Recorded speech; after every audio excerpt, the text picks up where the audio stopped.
Hello students, कैसे हो भाई आप सभी। उम्मीद करता हूँ कि आप सभी बहुत अच्छे होंगे। एक्सरसाइज 8.1 ट्रिग्नोमेट्री का क्वेश्चन नंबर 6। क्वेश्चन नंबर 6 देखिए क्या कह रहा है। बहुत आसान क्वेश्चन है, लेकिन बहुत बच्चों को ये सबसे ज़्यादा कठिन लगता है। और ये देखिए इम्पॉर्टेंट क्वेश्चन भी है भैया, आप इसको लिख सकते हैं इम्पॉर्टेंट क्वेश्चन। ठीक है, इम्पॉर्टेंट क्वेश्चन लिख सकते हैं। देखिए यहाँ पे कह रहा है कि angle A and angle B, angle A and angle B acute angle है। ठीक है, दैट और कह रहे हैं कॉस ए बराबर है कॉस बी के।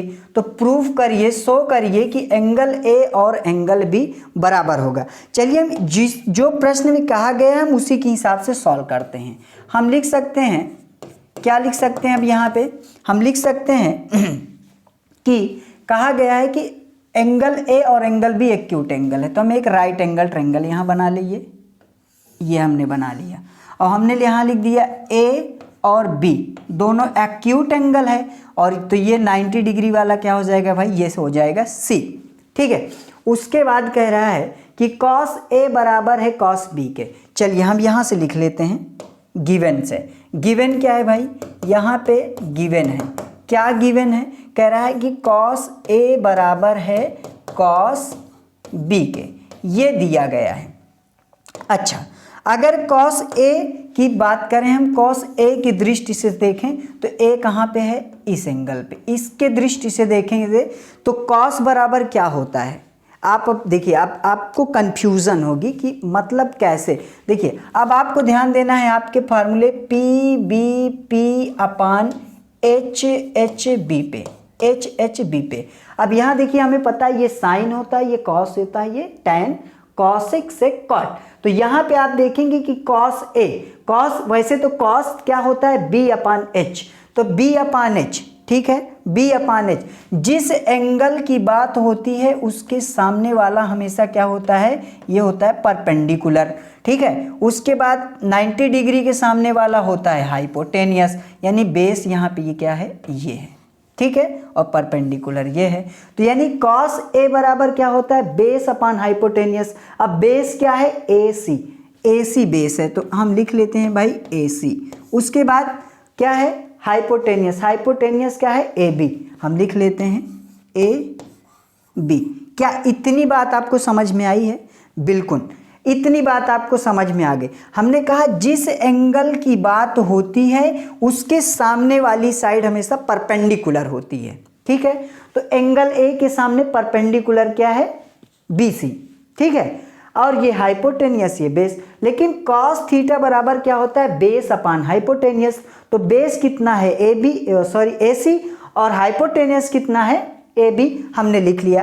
अब आते हैं हम अपने दूसरे साइड पे। अब है एंगल कॉस बी। अब देखिए आपको ध्यान देना है, अब आपको ध्यान देना है। अब जब आप बी पे देखेंगे तो यानी अब यहां से हम देख रहे हैं, बात हमारी एंगल बी से हो रही है, यहां से।